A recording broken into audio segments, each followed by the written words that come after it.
I found this like last month. Um, to other people, it might not be nothing, but to me, I know what it meant when I found it.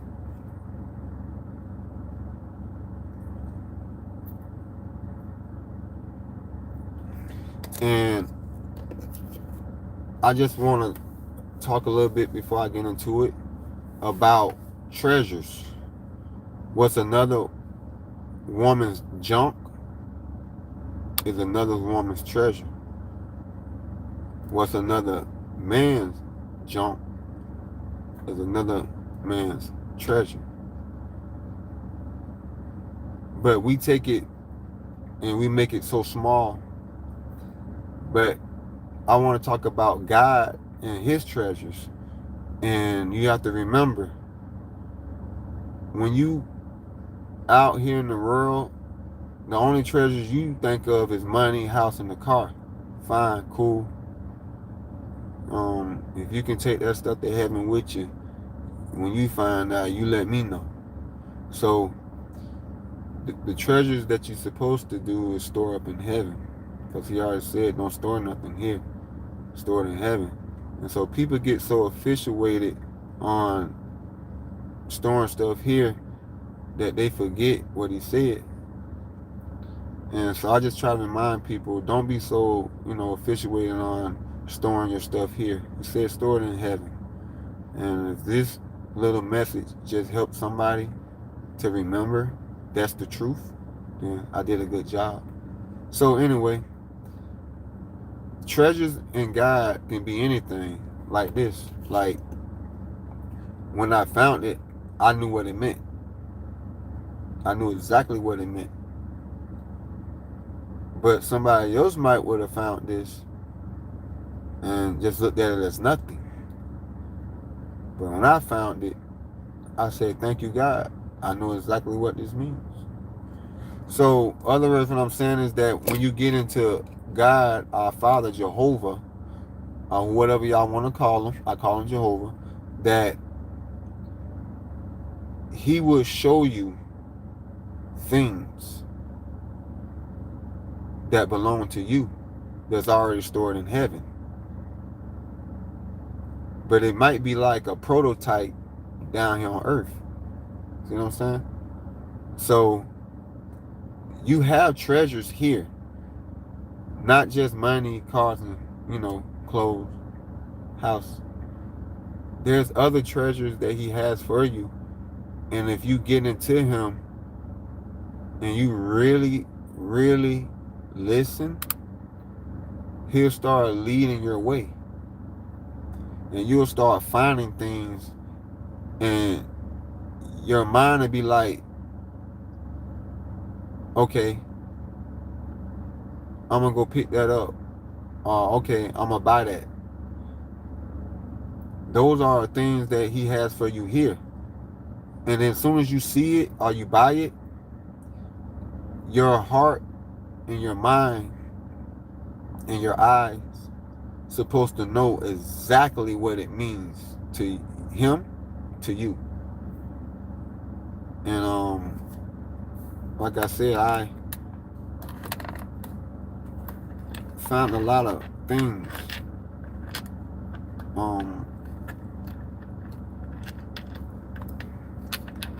Like this one, like this cross. I found this in the field.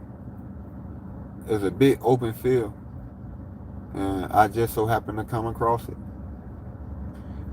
So I already knew what that meant. Like, I looked around, I said, it's a big open field. And how did I find this?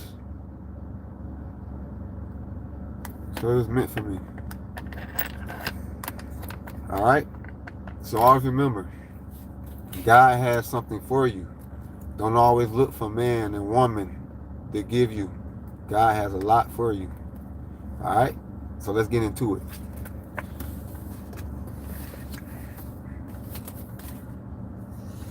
We in Proverbs chapter 17. It's of sundry morals and virtues. Another consecutive chapter, that means that it goes on and on and on and on and on. It says, better is a dry morsel and quietness there within than in a house full of sacrifices with strife. Period. A wise servant shall have rule over a son that causes shame, and shall have a part of the inheritance amongst the brethren. The fining pot is for silver, and the furnace for gold, but the Lord tries the hearts. A wicked doer giveth heed to false lips, and a liar giveth ear to a naughty tongue. Whosoever mock the poor reapproaches his maker, and he that is glad at the calamities shall not be unpunished. That's period. Children's children are the crown of old men, and the glory of children are their fathers. Period. Excellent speech become not a fool, much less do lying lips a prince. Period. A gift is as a precious stone in the eyes of him that have it. Whithersoever it turneth, it prospers. He that covers a transgression seeketh love, but he that a matter separates vary in every friends. A reproof entereth more into a wise man than in 100 stripes into a fool.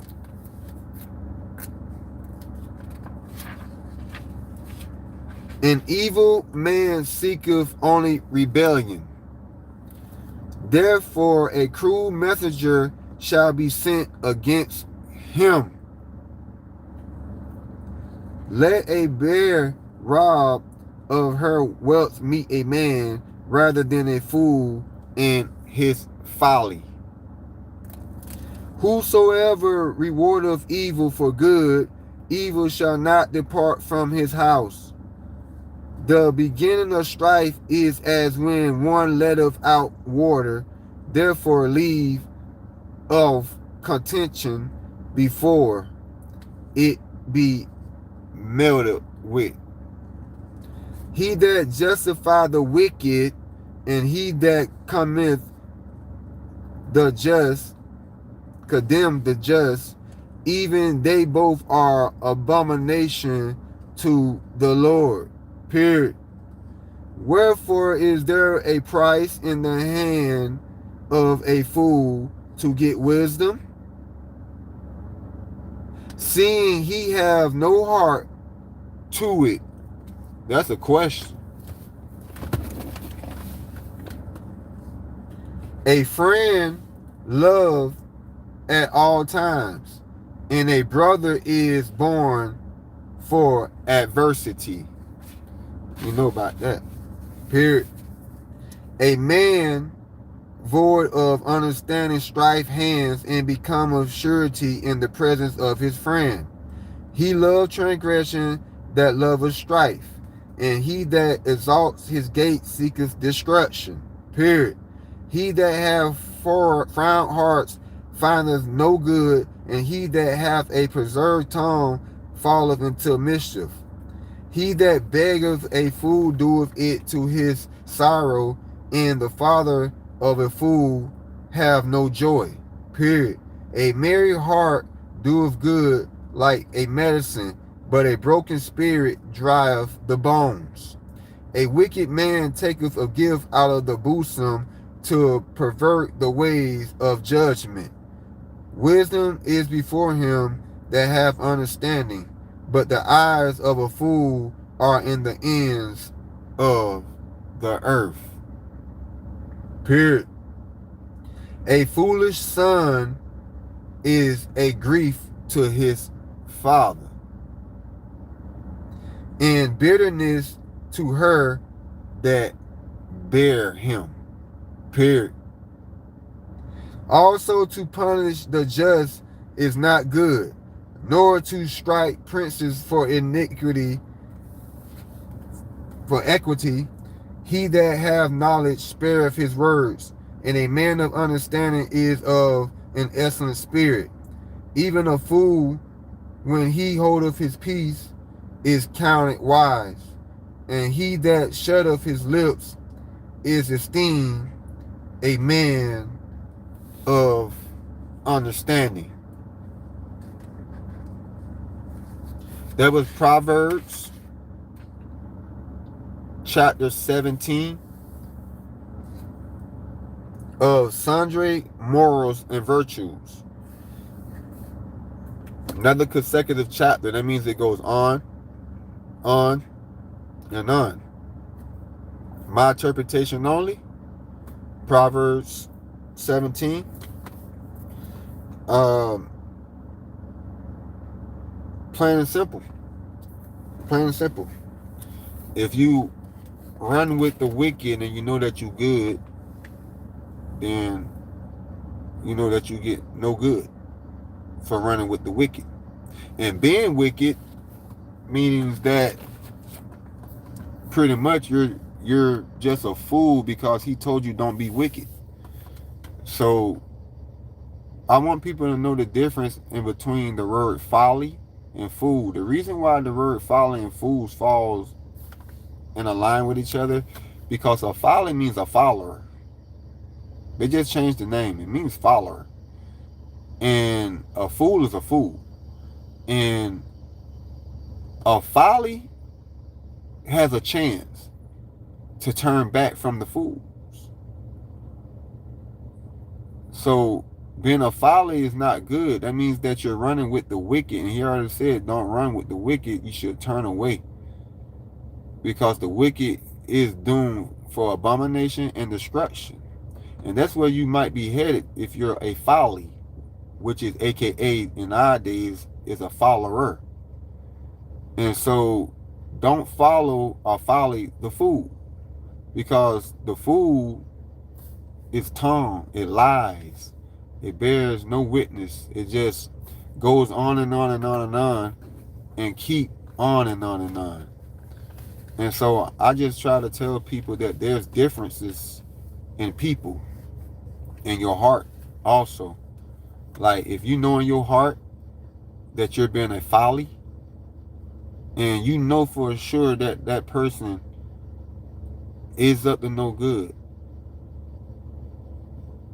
you don't want to become a fool, because he's giving you a chance to be in your folly state of mind, and so that you can understand that you're running with the wicked, and there will be nothing good in the end for the wicked. He already said that. So you should always remember that one day, running with the fools, that God gonna see you, and he gonna ask you. It's called conviction of the heart. A lot of people get convicted of the heart. All of us have that God moment when we know we ain't supposed to be doing something, and we do it anyway. Then we get that God moment. We were like, man, I know God don't want me doing this. But sometimes in our folly state of mind, we go ahead and turn it to the fool. And there's no rest for a fool. And being a fool is no good for you or your heart, because that's what he's going to be looking at in our time to come, is our heart.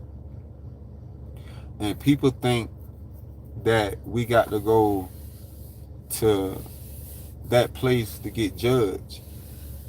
Yes, we might have to, but how do we not know that the scale balance of this world is the scale balance that he's saying?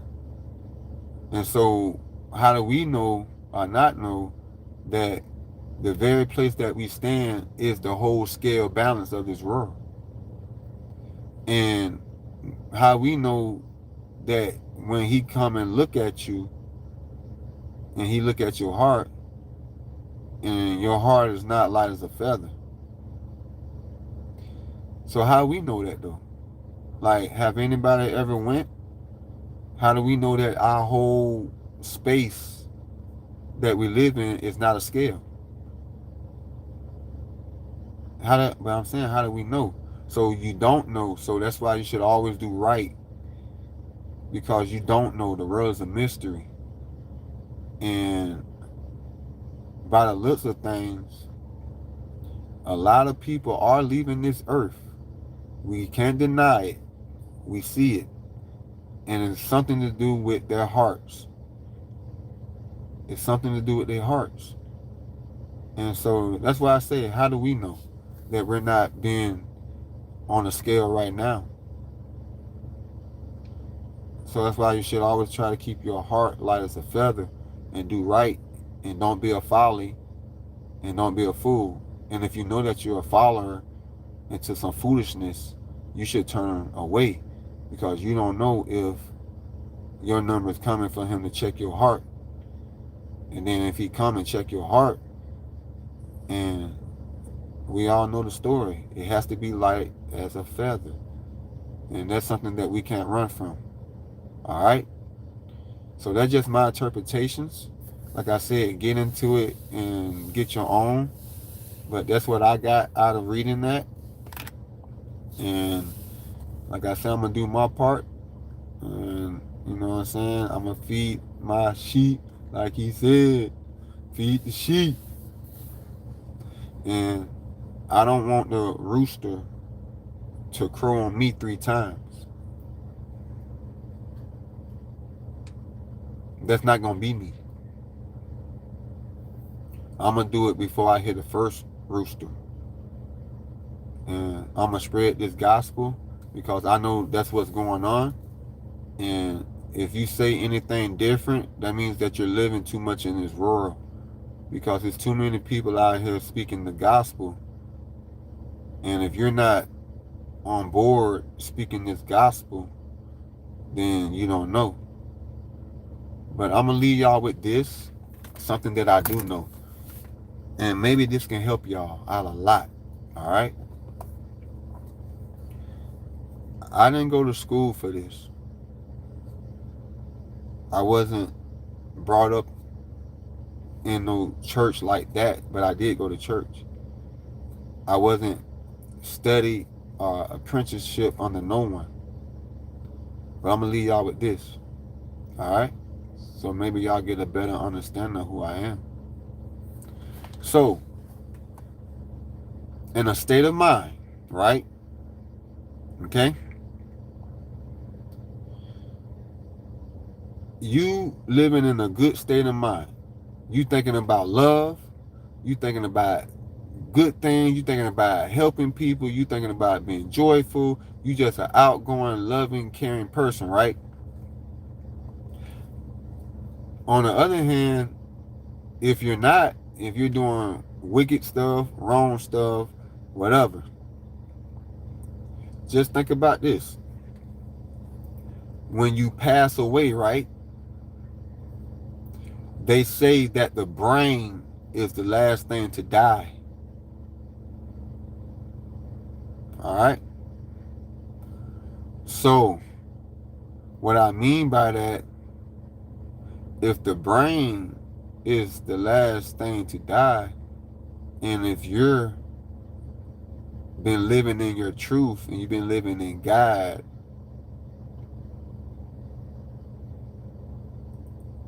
all right?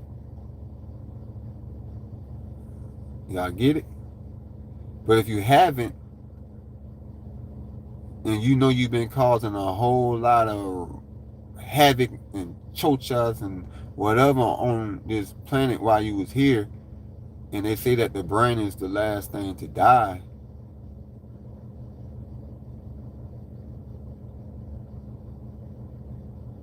all right? You get it? I'm going to leave that with y'all. Like I said, I don't know nothing. I'm just here. All right? All right. Always remember, God love you, Jesus love you, and so do I. And don't forget, get y'all some rest.